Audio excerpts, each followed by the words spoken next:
নমস্কার, আশা করি আপনারা সবাই খুব ভালো আছেন। এই ভিডিওটার থাম্বনেল টাইটেল দেখে আপনারা বুঝেই গেছেন কেন আমরা এখানে এখন জমিয়ে বসেছি। আমাদের তো রাশিয়া সিরিজ চলছিল, আপনারা জানেনই, এবং সেই সিরিজ আমরা প্রচুর মানুষের প্রচুর ভালোবাসা পেয়েছি। আমরা আপ্লুত, অ্যাকচুয়ালি ভাবিনি এতটা রেসপন্স। যখন থেকে আমাদের রাশিয়া সিরিজের প্রথম ভিডিও রিলিজ হয়েছে, প্রচুর মানুষের বন্ধু বান্ধব, পরিচিত স্বল্প পরিচিত মানুষের মেসেজ পাচ্ছিলাম যে রাশিয়ার প্লিজ একটা গুছিয়ে একটা প্ল্যানিং ভিডিও যেন আসে। তো সেই জন্যই আজকে এই ভিডিওটা করতে বসেছি। সত্যি বলতে ভাবিনি এর মানে ভিডিও করব, কারণ আমরা এর আগে শ্রীলঙ্কা সিরিজ নিয়েও করেছি, ওমান নিয়েও করেছি, তার আগে আজারবাইজান নিয়েও করেছি। তো খুব একটা বিশেষ কিছু রেসপন্স পাইনি সত্যি কথা বলতে। আমার তারপর মনে হলো যে আপনাদের হয়তো এই ভিডিওগুলো খুব একটা হেল্পফুল মনে হচ্ছে না, সেক্ষেত্রে আর করবো না এতটা এফোর্ট দিয়ে। আজকের এই ভিডিওটাকে, এরকম যে কোনো ভিডিওকে আমরা সাধারণত যা করি, 5টা মোটমাট ক্যাটাগরিতে ভাগ করেছি।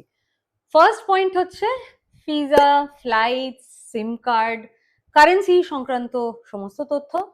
সেকেন্ড হচ্ছে একটা মোটামুটি 1 উইকের 7 দিনের একটা ট্যুর প্ল্যান। নাম্বার 3 হচ্ছে বেস্ট টাইম টু ভিজিট, কোন সময় আপনারা এখানে যাবেন, কি কি অ্যাক্টিভিটিস তার সাথে সেই রিলেটেড, এবং সব থেকে বড় কথা সিজনের উপর, ওয়েদারের উপর ডিপেন্ড করে কিরকম ভাবে আপনারা সেটার প্রিপারেশন নেবেন, সেটা একটা ভীষণ ইম্পর্টেন্ট ব্যাপার। নাম্বার 4 হচ্ছে হোটেল বুকিং, কলকাতা থেকে ভারতবর্ষে বসে কিভাবে আপনারা করতে পারবেন।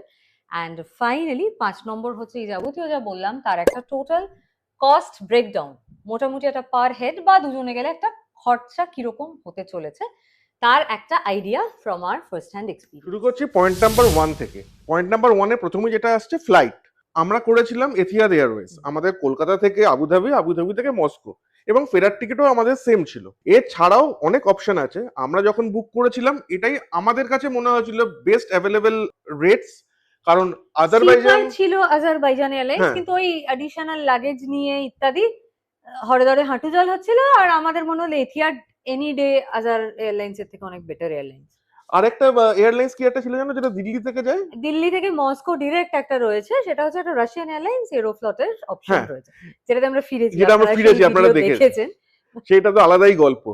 এই ফ্লাইট বুকিং আমাদের মোটামুটি পড়েছিল দুজনের 2 লাখের কাছাকাছি।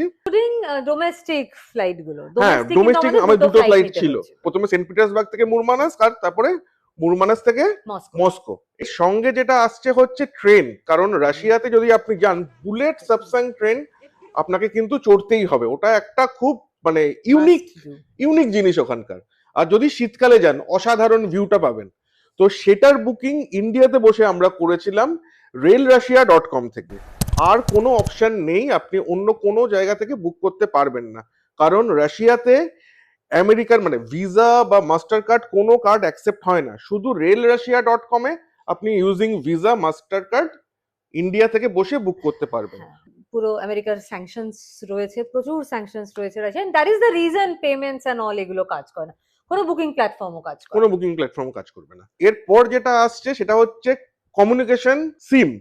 রাশিয়াতে গিয়ে যদি আপনি ভাবেন আপনি সিম নেবেন, ভেরি ডিফিকাল্ট, প্রচুর ডকুমেন্টেশন লাগবে, ওই ঝামেলায় যাবেন না। ইন্ডিয়া থেকে আপনি রোমিং নিয়ে নেবেন। এবার আমরা ইন্ডিয়ানরা মেনলি কমিউনিকেট করি মেবি হোয়াটসঅ্যাপ, ফেসবুক কিছুটা, আর ইনস্টাগ্রাম। রাশিয়াতে এই তিনটের একটাও চলে না। সেই জন্য যেটা আপনাকে করতে হবে, একটা ভিপিএন, পেড ভিপিএন নেবেন মাস্ট। কিন্তু পেড ভিপিএন, ওই অ্যাড চলছে সেই ভিপিএন নয়। সাবস্ক্রিপশন ছাড়া ভিপিএন নিলে ওটা কতটা কাজ করবে আমাদের যথেষ্ট সন্দেহ ছিল, সেই জন্য আমরা পেড নিয়ে নিয়েছিলাম। রোমিং করিয়ে নেবেন। আমরা যেটা করিয়েছিলাম, আমার জিওর সিমকে আমরা রোমিং করিয়েছিলাম, আমার পড়েছিল 1200 টাকার মতো।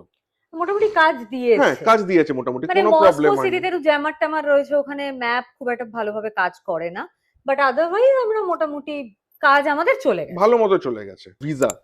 ভিসার খরচা দুজনের আমাদের পড়েছে 7,000 টাকা করে, মানে 14 থেকে 15,000 টাকা আপনার ভিসার খরচা। নিজেরা করলে একটু কম হবে, আমরা এজেন্টকে দিয়ে করিয়েছিলাম বলে অবভিয়াসলি তাদের সার্ভিস চার্জ এন্ড অল একটু পড়ে গেছে। ই ভিসা, হ্যাঁ, ইন্ডিয়ানদের জন্য কোনো অসুবিধা নেই। আর যেটা স্ট্যাম্পওয়ালা ভিসা, সেটা আমাদের তো প্রয়োজন নেই, আমাদের সিঙ্গেল এন্ট্রি একটা টুরিস্ট ভিসা ইজ এনাফ। আচ্ছা, পয়েন্ট 1 এর লাস্টে আসছে হচ্ছে কারেন্সি। এবার কারেন্সিটা খুব দরকার এখানে, তার কারণটা হচ্ছে রাশিয়াতে গিয়ে আপনি কিন্তু কার্ড ইউজ করতে পারবেন না, ভিসা মাস্টার কার্ড কিচ্ছু চলে না ওখানে। কলকাতা থেকে ক্যারি করাটাই বেটার। অনেকে আপনারা বলেন যে এখান থেকে ডলার নিয়ে গিয়ে ওখানে ভাঙাবো, কোনো দরকার নেই। দুবার আপনার কনভার্সন রেট পড়বে মোটামুটি 1 টাকা 20 পয়সায় 1 রুবেল এখন যা রেট যাচ্ছে। আমরা দুজনে মোটামুটি 1 লাখ রুবেলের কাছাকাছি আমরা ক্যারি করেছিলাম, আর কিছু এমার্জেন্সি ফান্ড হিসাবে ডলার ছিল আমাদের কাছে। নেক্সট হচ্ছে পয়েন্ট নাম্বার 2। এবারে আমাদের যেরকম প্ল্যান ছিল মোটামুটি সেই অনুযায়ী এটা 7 দিনের ট্রিপ প্ল্যান। প্রথম দিন আপনারা মস্কোতে গিয়ে পৌঁছালেন, সেটাকেই আমি ডে 1 ধরছি। আপনি বিকেল বেলাটা আপনার হাতে পুরো সময় রয়েছে, আপনি মস্কো সিটি ট্যুর করতে পারেন ডিপেন্ডিং অন আপনি কোন লোকেশনে হোটেলে থাকছেন।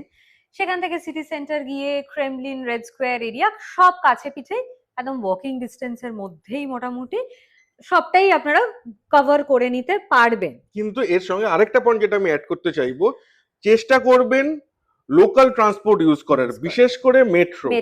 লোকজন প্রচন্ড হেল্পফুল, তারা কিন্তু আপনাকে হেল্প করতে সবসময় উদ্গ্রীব। বুঝবেন না, আপনি কিছু বুঝবেন না, ওনারা হেল্প করে দেবে আপনাকে, কোনো প্রবলেম হবে না। কিন্তু আপনাকে খালি মুখ ফুটে বলতে হবে।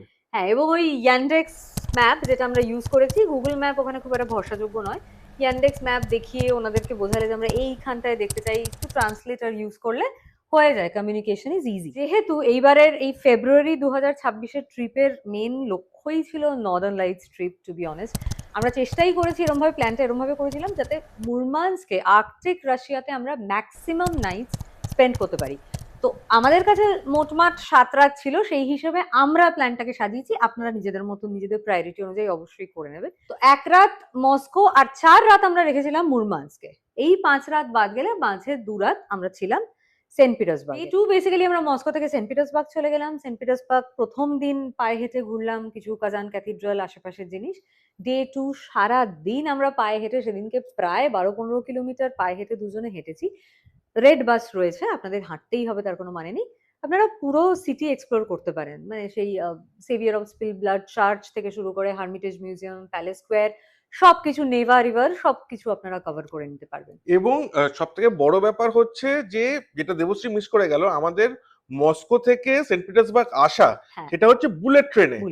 এবং এই প্রত্যেকটা ভিডিও কিন্তু আমাদের চ্যানেলে আছেন। যারা এই ভিডিওটি নতুন দেখছেন তারা কিন্তু আমাদের রাশিয়া সিরিজটা গুলো ওখানে ডিটেইলটা পাবেন, অবশ্যই দেখবেন।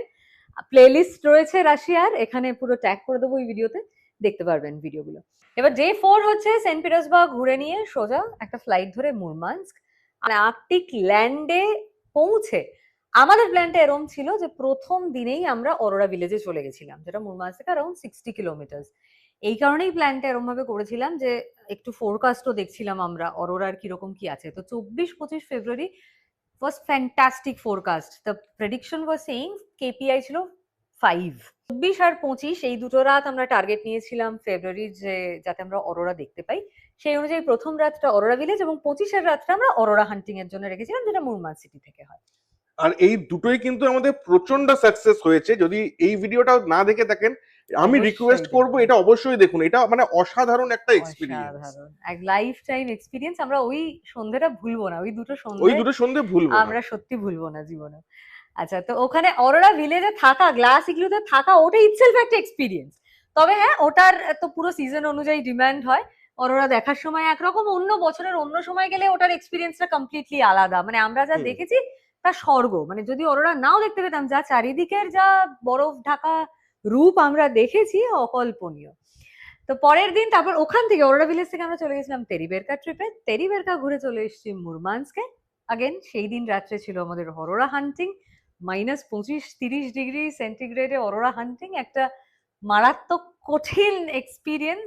তার পরের দিন আমরা যেটা করলাম, মানে সামি কালচার, একটা ভিলেজ, সামি ট্রাইবে, সামি ভিলেজে আমরা গেলাম। সামি ভিলেজের এক্সপেরিয়েন্সও অসাধারণ, আরেকটা দুর্দান্ত, অসাধারণ। ওখানে বিভিন্ন ধরনের জন্তু আছে, সামিদের নিয়ে, ফক্স নিয়ে, মানে একটা ফুল অন একটা অ্যাক্টিভিটির দিন। আমরা হাস্কি রাইড করেছি, রেইনডিয়ার রাইড করেছি, বানানা রাইড করেছি, মানে কি না। সামি লাঞ্চ মানে এক্সপিরিয়েন্স করেছি, লোকাল ভাবে সামিরা যেরকম ভাবে খাবার খান সেই রকম। মানে এটা দারুণ মজাদার ফান ফিল্ড ডে।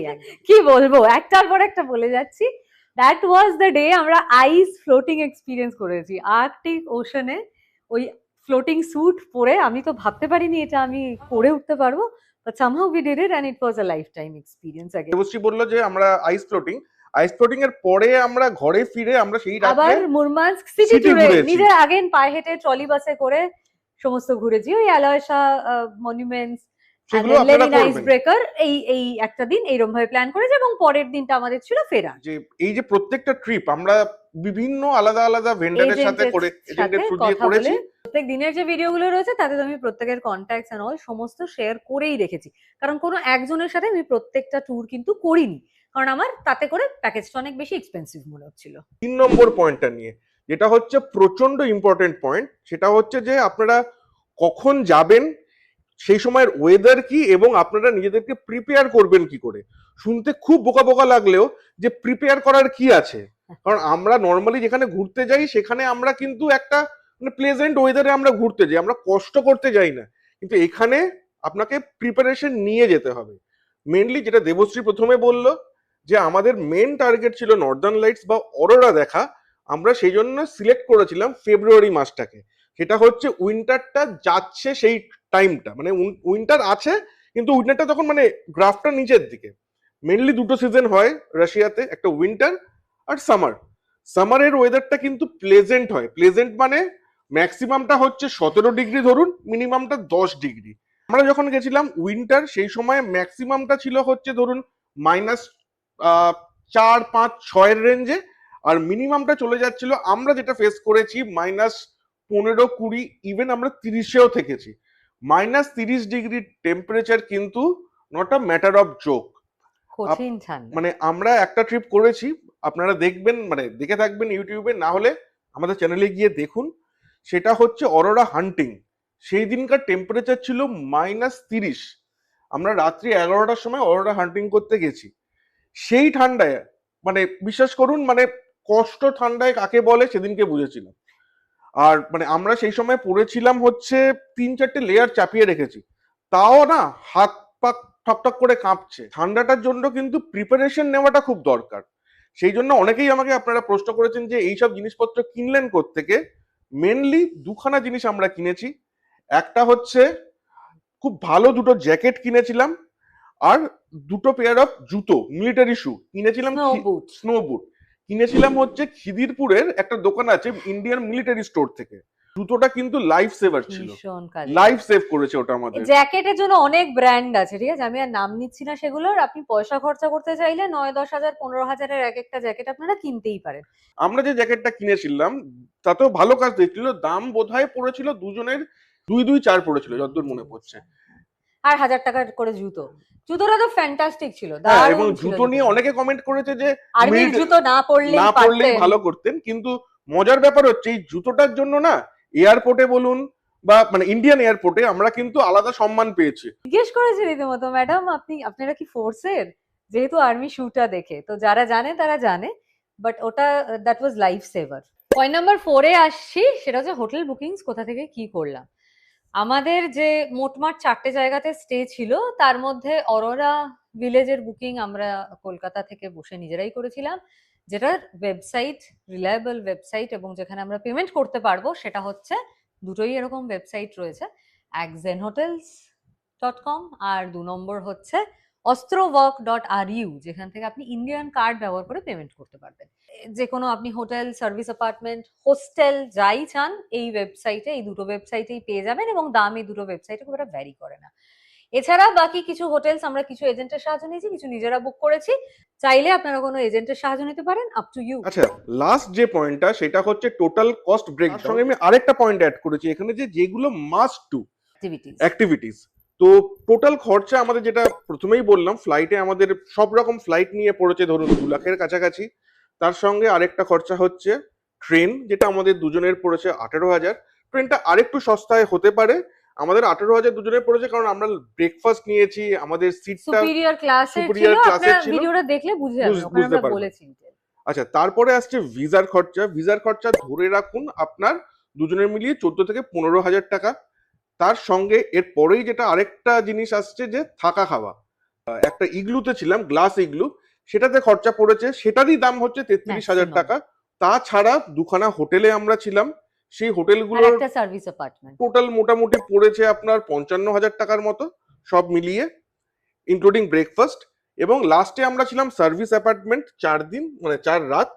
সেখানে 4 রাত না, 3 রাত, সেটা আমাদের পড়েছে 3,000 পার ডে রেঞ্জে, মোটামুটি 15 থেকে 16,000 টাকা। হ্যাঁ 5,000 5,500 পার ডে। এবার এর সঙ্গে আপনি অ্যাড করতে পারেন খাওয়া দাওয়া আপনি দুজনে ধরে রাখুন 20,000 টাকা, 20,000 রুবেলের কাছাকাছি। এটা অনেকটাই আপেক্ষিক, মানে আপনারা যেরকম খাওয়া দাওয়া করবেন এটা নিয়ে বলা খুব মুশকিল, বাট আমরা আমাদেরটা বলছি, আপনারা নিজেদের হিসেবে ওটা ক্যালকুলেট করে নেবেন। এর সঙ্গে আরেকটা বড় খরচা হচ্ছে অ্যাক্টিভিটি কি কি আমরা করেছি আমি এর পরে আসছি। অ্যাক্টিভিটি একটা বড় খরচা, আমাদের দুজনের এস্টিমেশন ধরে রাখুন 80,000 রুবেলের কাছাকাছি। আর কিছু ট্রান্সপোর্ট মিসলেনিয়াস, কারণ ওখানে আপনি লোকাল বাস, ট্রলি বাস, মেট্রো, ক্যাব, যেটাই করবেন ক্যাবটা সব থেকে এক্সপেন্সিভ, সেইগুলো মিলিয়ে কিরকম খরচ হয়েছে আমাদের মোটামুটি 20,000 20-22,000 খরচা হয়েইছে আমাদের দুজনের। তো এই সব নিয়ে মোটামুটি আমরা 4.5 লাখ থেকে 4,75,000 খরচা আসছে। তার সঙ্গে আপনি নিজে একটা মিসলেনিয়াস একটা miscellaneous আপনার ধরে শপিং রাখুন। করা, আপনার যে যা পার্সোনাল এক্সপেন্সেস হতে পারে সেটা আপনি তো জানবেনই। এবার ওই ধরে রাখুন দুজনের মোটামুটি আমাদের মতো করে প্ল্যান করলে আপনার যাচ্ছে হচ্ছে 5 লাখের কাছাকাছি। এবং এটা আমি বলবো না খুব ল্যাভিশলি, আবার একেবারে খুব কৃচ্ছ সাধন করে ঘোরাও এটাকে বলে না, কারণ আমরা কোনো হোস্টেলে এতে ওতে থাকতে পারিনি শেয়ার্ড বাথরুম ইউজ করে বা ওরকম ভাবে আমরা ঘুরিনি। যেরকম আমরা ঘুরেছি আপনারা আমাদের ভিডিওগুলো দেখলেই সেটা বুঝতে পেরে যাবেন। একটা ফ্যামিলি গেলে 3-4 জনের একটা পরিবার বা দুজনের একটা পরিবার গেলেও যেরকম ভাবে থাকা সম্ভব, সোলো ট্রাভেলাররা যেগুলো পারে একটা ফ্যামিলি হলে তো সেটা সম্ভব হয় না। তো এইরকম জায়গা মানে ডিসেন্ট, আমরা সেন্ট পিটার্সবার্গে নভোটেলে থেকেছি, মানে সমস্ত এইরকম হোটেলে থেকে। এবার এই খরচাটাই কমানোর উপায় আছে? হ্যাঁ অবশ্যই আছে। আপনি যদি অরোরা ভিলেজে না থাকেন, এখানেই স্ট্রেট আপনার 35,000 টাকা বেঁচে যাবে। তো নভোটেলে না থেকে একটা অন্যান্য হোটেলে থাকলে হয়তো খরচাটা আপনার হাফ হয়ে যাবে। তো সেগুলো করার স্কোপ এখানে আছে, এমন না যে 5 লাখ মিনিমাম খরচ হবে দুজনের, এটা ভাবার কোনো কারণ নেই। এই ট্রিপটাকে মানে 2.5 লাখ পার হেডের থেকেও কম টাকায় আপনি আপনার প্রায়োরিটি অনুযায়ী করেই নিতে পারেন। এবার যেটা আসছে সেটা হচ্ছে অ্যাক্টিভিটিস, যেটা আমি আগেও বললাম আমাদের মোটামুটি খরচা পড়েছে 85K এর কাছাকাছি। এবার এই অ্যাক্টিভিটিস এর মধ্যে কি কি আছে এবং কোন কোনগুলো করা মানে মাস্ট। 1 নম্বর হচ্ছে অরোরা হান্টিং। যদি আপনি অরোরা দেখার সময় আসেন, অন্য সময় এলে তো ছেড়ে দিন। সামারে যদি প্ল্যান করেন, হোয়াইট নাইটস যদি আপনার দেখার প্রেফারেন্স হয়, তাহলে অবশ্যই অরোরাটা সেক্ষেত্রে আর পসিবলই হচ্ছে না, কারণ অরোরা দেখার বেস্ট টাইম হচ্ছে মোটামুটি আপনার ওই সেপ্টেম্বর অক্টোবর থেকে মার্চ এপ্রিল, কখনো কখনো মেতেও দেখা যায়, বাট সেটা ভাগ্যের ব্যাপার, ওইটা ভেবে তো ট্রিপ প্ল্যান করা যায়। তো অরোরা হান্টিং এ যাওয়া সেটা কিন্তু মাস্ট। তার সঙ্গে হচ্ছে যদি আপনার পকেট পারমিট করে, একটু এক্সপেন্সিভ, একদিন অন্তত পক্ষে গ্লাস ইগলুতে থাকা ইটসেলফ একটা এক্সপিরিয়েন্স। আমি বলবো না মানে আমাদের যেমন বললাম 33,000 টাকা মতো খরচা হয়েছে, মানে 33,000 টাকা আপনি যদি ভিডিওটা দেখেন আপনি বুঝতে পারবেন যে এটা কোথায়, ভাই এটা কি 33,000 টাকা উড়িয়ে চলে এসছে ভেরি বেসিক একদম বেসিক অ্যাকোমোডেশনে। কিন্তু বিশেষ করে ওটা একটা অভিজ্ঞতা, এবং সেই রাত্রে আমরা লাক ভালো ছিল, আমরা ওই রাত্রেই ইগলু থেকে আমরা অরোরা দেখেছি, মানে অসাধারণ, পয়সা ওসুল। তার সঙ্গে সামি ভিলেজ কিন্তু আপনারা করবেন, খুব ভাল লাগবে জায়গাটা। আর বিশেষ করে বাচ্চারা কিন্তু খুব এনজয় করবে। ওখানে খরগোশ, বেড়াল আর হাস্কি গুলো তো প্রচন্ড ফ্রেন্ডলি, নিজে হাতে খাওয়ানো, তাদেরকে রেঞ্জিয়ার প্রচন্ড, মানে বাচ্চা নিয়ে যদি যান বা নিজেরাও, অ্যাকচুয়ালি দিল তো বাচ্চা আছে, তো নিজেরাও যদি যান এনজয় করবেন, কিন্তু ফাটিয়ে এনজয় করবেন। তো তার সঙ্গে যেটা আসছে খুব দরকারি জায়গা, সেটা হচ্ছে টেরি বেরকাটা আমরা প্রথমে একটু ডাইসি ছিলাম, করব না, পরে দেখলাম যে অরোরা ভিলেজ থেকে টেরি বেরকাটা কাছে, তো সেটাই আমরা প্ল্যান করলাম চলো করে নি। বিশ্বাস করুন, এবং সেইটার যে একটা অনুভূতি, পৃথিবীর শেষ প্রান্তে দাঁড়িয়ে উত্তর গোলার্ধে, মানে একটা আউট অফ দ্য, মানে কি বলবো, আউট অফ গ্রাম, মানে এরপরে আর পৃথিবীর স্থলভাগ নেই, এইটা ভাবতেই গায়ে রোমাঞ্চ, গায়ে রোমাঞ্চ। এবং আমার মানে আমি সাউথ পোল নর্থ পোল কোনো পোলই যাইনি, এটা আমাদের প্রথম সাউথে যাওয়া, নর্থ পোলের দিকে যাওয়া। আমার কাছে সমুদ্র মানে হচ্ছে যে পুরী, দীঘা, মন্দারমণি বা বিদেশে দুবাই, এগুলো দেখেছি, মলদ্বীপস। সেখানে আইদার বালির ওপর দিয়ে হেঁটে সমুদ্রে নামবো বা কোথাও রকি বিচ থাকে, কিছু পাথর থাকে। এখানে পুরো বরফের ওপর দিয়ে হেঁটে আমরা সমুদ্রে নামছি, আউট অফ দ্য ওয়ার্ল্ড। এর সঙ্গে আরেকটা খুব রিস্কি জিনিস আমরা করলাম, যেটা সেটা হচ্ছে আইস ফ্লোটিং। ওটা মানে এটা আপনারা করবেন না আপনাদের ব্যাপার, কিন্তু যদি ইচ্ছা থাকে, মনে একটুও যদি আশা থাকে, জাস্ট গো ফর ইট, করবেন। আর এছাড়া কোনো রকম অ্যাক্টিভিটি আমরা আর করিনি, বাকি সব নিজেরা পায়ে হেঁটে এক্সপ্লোর করা, এন্ট্রি টিকিটস ইত্যাদি ইত্যাদি এইসব মিসলেনিয়াস খরচা এগুলো তো এগুলো তো থাকেই, আছেই। কোথায় কোথায় মিউজিয়ামে ঢুকলে এতে চার্চে ঢুকলে আচ্ছা এইসব। আরেকটা জিনিস আমি বলবো, আরেকটা অ্যাক্টিভিটি, ওটাকে অ্যাক্টিভিটি বলা যায় না, কিন্তু এই পায়ে হেঁটে যে আমরা সেন্ট পিটার্সবার্গ ঘুরেছি, এটাও কিন্তু একটা মানে খুব ভালো অভিজ্ঞতা। আমরা দুবার হড়কেছি, আমি উল্টে পড়েছি বরফের ওপর, কিন্তু ওভারঅল এক্সপিরিয়েন্সটা বিশ্বাস করুন খুব সুন্দর। তাহলে টু সাম আপ, মোটামুটি সব রকম ইনফরমেশন আশা করি আপনাদেরকে দিতে পারলাম এই ভিডিওটার মাধ্যমে। বাকি আরো যদি কিছু মনে হয় আপনাদের মনে প্রশ্ন রয়ে গেল, একবার রিকোয়েস্ট করবো এই ডিটেল ভিডিওগুলো আমাদের ডে ওয়াইজ যে ভিডিওগুলো রয়েছে প্লিজ দেখবেন। আশা করি যেটুকু প্রশ্ন থাকবে মনে উত্তর পেয়ে যাবেন। তারপরেও যদি কিছু মনে হয় please do not hesitate two comment here. অবশ্যই কমেন্ট করে জানান এবং আমরা তার রিপ্লাই নিশ্চয়ই দেবো। যদি মনে হয় ওপেন ফোরামে কমেন্ট করতে কমফোর্টেবল ফিল করছেন না, তাহলে ইনস্টাগ্রাম বা ফেসবুকে আমরা অলওয়েজ রিচেবল, সেখানেও আমাদেরকে যোগাযোগ করতে পারেন। আর প্লিজ প্লিজ ভিডিওটা কেমন লাগলো সেটা জানাবেন। আপনারা একটু কমেন্ট না করলে আমরা উৎসাহ পাই না। আপনাদের ফিডব্যাকটা কিন্তু আমাদের জন্য খুব জরুরি। আরেকটা জিনিস যেটা আমি সব ভিডিওতেই বলি, যদি এই ভিডিওটা ভালো লাগে তাহলে শেয়ার করুন নিজের বন্ধুদের মধ্যে, এবং বিশেষ করে এই ভিডিওটা যদি আপনার পরিচিত কোনো বন্ধু বান্ধব পরিবারের কেউ রাশিয়া যেতে চায় বা ঘুরতে ভালোবাসে, তাদের কাছে এই ভিডিওটা শেয়ার করুন। কারণ বিশ্বাস করুন রাশিয়া ঘোরার পর না আমার ইউরোপ ঘোরার ইচ্ছা চলে গেছে। আর তার সঙ্গে কমেন্ট করুন, লাইক করুন, এবং যদি নতুন হন অবশ্যই সাবস্ক্রাইব করুন। তাহলে আজকের এই ভিডিওটা শেষ করছি এখানেই। আর রাশিয়া কে কবে তাহলে যাচ্ছেন সেটা আমাদেরকে কমেন্টে জানাবেন ওয়ান্ডারলা জেবস এন্ড অভির তরফ থেকে। টাটা। টাটা।